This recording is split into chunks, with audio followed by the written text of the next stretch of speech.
आदरणीय राज्यपाल महोदय को धन्यवाद देना चाहता हूं कि उन्होंने राजस्थान की धरा, ऐतिहासिक विरासत, महापुरुषों के प्रति अपार श्रद्धा व्यक्त की है, जो राजस्थान की जनता के प्रति उनके निश्चल प्रेम को दिखाता है। बहुत लंबे कालखंड में हमें ऐसा अभिभाषण सुनने को मिला है जो राजस्थान के समग्र विकास की दृष्टि से एक मील का पत्थर साबित होने वाला है। आदरणीय सभापति महोदय, मैं इसके समर्थन में अपने मंतव्य को सदन के समक्ष रखना चाहता हूं।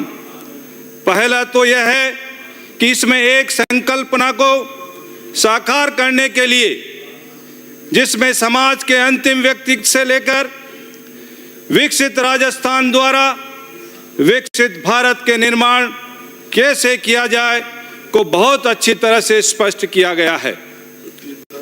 भारत के प्रधानमंत्री आदरणीय नरेंद्र मोदी जी ने विकसित भारत निर्माण के लिए अमृत काल के आगामी 25 वर्षों तक ये विजन संकल्प हम सबके सामने रखा है। उसको पूर्ण करने के लिए राजस्थान को बहुत बड़ी भूमिका निभाने के लिए तैयार होना होगा।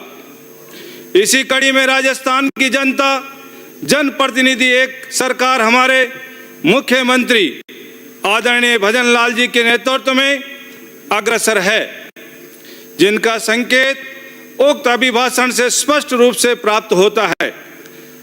आदरणीय सभापति महोदय, हम सबको विदित है कि स्वराज्य प्राप्ति एवं राजस्थान राज्य के गठन के पश्चात जिस विजन और गति दिशा में राजस्थान के मूलभूत ढांचे का विकास होना चाहिए था, वह नहीं हो पाया। इसका मूल कारण रहा कि बीच बीच में ऐसी सरकारों का आना जिसका मूल लक्ष्य राजस्थान का विकास नहीं बल्कि अपना स्वयं का विकास करना था। लेकिन अब राजस्थान की सरकार इस अवधारणा से बाहर निकलकर केवल एक ही बात को लेकर आगे बढ़ रही है, वह है विकसित राजस्थान, विकसित राजस्थान और विकसित राजस्थान। आदरणीय सभापति महोदय, हम सब ने कवि रहीम के इस दोहे को सुना है और सुना भी है और पढ़ा भी है। रहीमन पानी राखिए, बिन पानी सब सून, पानी गए न उबरे, मोती मानस चून। यही बात राजस्थान पर भी लागू होती है, जो जल संकट से बहुत अधिक जूझता रहा, लेकिन आदरणीय भजन लाल जी के नेतृत्व में आज प्रदेश की जीवनदायिनी नदियां, चाहे वो पार्वती, काली सिंध और चंबल के पवित्र जल को राम जल सेतु के कलश से प्रवाहित किया गया है और इस परियोजना के साकार होने से समृद्धि और खुशहाली के नए युग की शुरुआत होगी। पूर्वी राजस्थान के 17 जिलों में 4 लाख हेक्टेयर भूमि में सिंचाई और 3 करोड़ से अधिक आबादी के पेयजल जरूरतों को पूरा किया जाएगा, जो इस क्षेत्र के लिए आजादी के बाद का सबसे बड़ा अभूतपूर्व एवं जनहित कार्य सिद्ध होने वाला है। इसी तरह से वंचित रह गए राजस्थान के अन्य क्षेत्रों में भी इसी प्रकार की दूरदृष्टि एवं कल्याणकारी परियोजनाओं का भविष्य में निर्माण किया जाता है, तो राजस्थान उद्योग एवं कृषि के क्षेत्र में अभूतपूर्व प्रगति कर सकता है। जैसे मेवाड़ भीलवाड़ा क्षेत्र में नदी जोड़ो अभियान के अंतर्गत एक विशेष परियोजना का निर्माण किया जा सकता है, जिसमें उसे क्षेत्र में बहने वाली कोठारी, मानसी, खारी नदियां जो मैदानी क्षेत्र पर बहती है और जिसके अंतर्गत मांडल, आसिंद, हुड़ा, गुलाबपुरा, शाहपुरा एवं फूलिया किला तहसीलों सहित सैकड़ों गांवों के किसानों को सिंचाई और पेयजल की समस्या का अस्थायी समाधान किया जा सकता है। मुझे विश्वास है कि आदरणीय मुख्यमंत्री जी इस ओर निश्चित ही अपना कदम बढ़ाएंगे।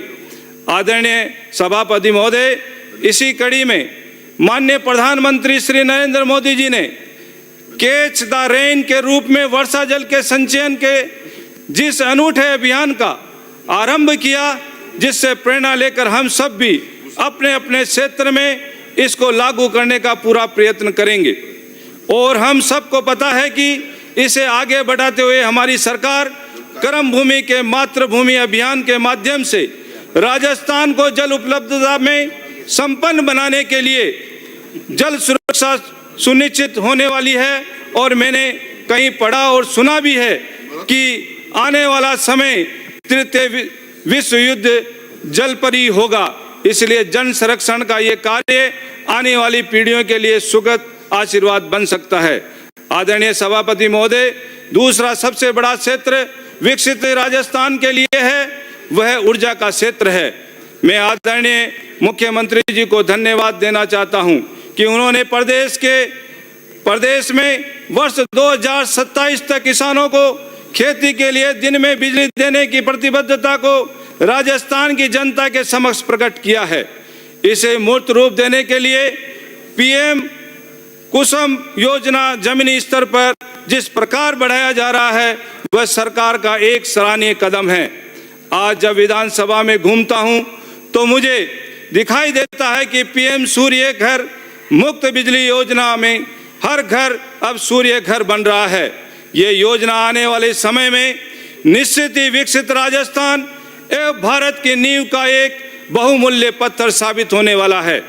आदरणीय सभापति महोदय, जब हम राजस्थान के युवाओं की ओर देखते हैं तो महसूस करते हैं कि गत सरकार ने अपने कार्यकाल में अपने चहेते लोगों का चयन करने के लिए लाखों निर्दोष परिश्रमी और गरीब युवाओं के भविष्य के साथ कुठाराघात किया था। लेकिन हमारे यशस्वी मुख्यमंत्री जी ने दृढ़ संकल्प के साथ युवाओं को न्याय दिलाने के लिए अथक प्रयास प्रारंभ किया है। वर्ष 2025 के दौरान 81,000 पदों पर होने वाली भर्ती परीक्षाओं का कैलेंडर जारी करना उनके ठोस इरादे का परिलक्षित करता है। और इसके लिए आदरणीय मुख्यमंत्री जी ने के लिए मैं कहना चाहता हूं कि कुछ कर गुजरने के लिए मौसम नहीं मन चाहिए और वो आप में है। आदरणीय सभापति महोदय, हम सबको ये अनुभूति है कि देश के लिए अपना सर्वस्व न्यौछावर करने वाले क्रांतिकारी बलिदानी देशभक्त हम सभी के लिए श्रद्धेय एवं सम्माननीय हैं। उनके जीवन में हमारे बच्चे देशभक्ति की प्रेरणा ग्रहण करें, इसके लिए राज्य सरकार 51 राजकीय विद्यालयों का नामकरण अमर बलिदानियों के नाम पर किया है। इसी कड़ी में शाहपुरा विधानसभा क्षेत्र के राजकीय उच्च प्राथमिक विद्यालय देवखेड़ा का नामकरण भी अमर क्रांतिकारी केसरी सिंह जी बारेट के नाम से किया गया है। इसके लिए मैं आदरणीय मुख्यमंत्री जी को शाहपुरा की देवतुल्य जनता की ओर से बहुत बहुत धन्यवाद और साधुवाद देता हूं। केंद्र सरकार की संस्कृति मंत्रालय द्वारा देवखेड़ा गांव को मेरा गांव मेरी धरोहर योजना के अंतर्गत चयनित किया गया है और आदरणीय मुख्यमंत्री जी से निवेदन है कि इस गांव को ऐतिहासिक धरोहर के रूप में विकसित करने का प्रस्ताव केंद्र सरकार को भेजने की मेहनती कृपा करें। आदरणीय सभापति महोदय, जब हम शिक्षा के क्षेत्र में हमारी सरकार के विजन की बात करते हैं तो मेरा स्वयं का अनुभव है कि आज पीएम श्री योजना विद्यालयों में आवश्यक संसाधन एवं सुविधाएं विकसित करने का सफल माध्यम बनी है। इसके लिए मैं आदरणीय नरेंद्र मोदी जी को एवं आदरणीय मुख्यमंत्री भजन लाल जी को बहुत बहुत धन्यवाद देता हूं। आज इस योजना के तहत राज्य में संचालित 639 विद्यालयों के लगभग 3,15,000 विद्यार्थी शिक्षा ग्रहण कर रहे हैं। मैंने अपने क्षेत्र के विद्यालयों का अवलोकन करते हुए स्वयं अनुभव किया है कि इन विद्यालयों में भारतीय ज्ञान परंपरा एवं एक सच्चा नागरिक बनाने की गुणवत्तापूर्वक शिक्षा प्रदान की जा रही है। और मैंने देखा है कि इन विद्यालयों में सोलर पैनल और rain water harvesting system, nutri garden विद्यार्थियों के शैक्षणिक भ्रमण एवं 21वीं शताब्दी के कौशल एवं संवैधानिक मूल्य के साथ स्वास्थ्य, योग, खेल और व्यावसायिक शिक्षा, राष्ट्रीय आविष्कार अभियान, डिजिटल लाइब्रेरी और सामुदायिक गतिशीलता जैसी जो है संकेत देती है। अंत में समय के अभाव के कारण मैं इतना ही कहना चाहूँगा कि हमारे माननीय मुख्यमंत्री जी ने के नेतृत्व में सभी साथीगण कर्मठता के साथ आगे बढ़ रहे हैं और 2 पंक्तियों के साथ अपनी बात खत्म करूंगा कि माननीय मुख्यमंत्री जी, आंधी क्या तूफान मिले, चाहे जितने व्यवधान मिले, बढ़ना ही अपना काम है, बढ़ना ही अपना काम है। बहुत बहुत धन्यवाद। जय श्री राम, वंदे मातरम, विकसित राजस्थान, विकसित भारत, जय हिंद। धन्यवाद सभापति महोदय। मैं सबसे पहले मेरी पार्टी का धन्यवाद करना चाहता हूं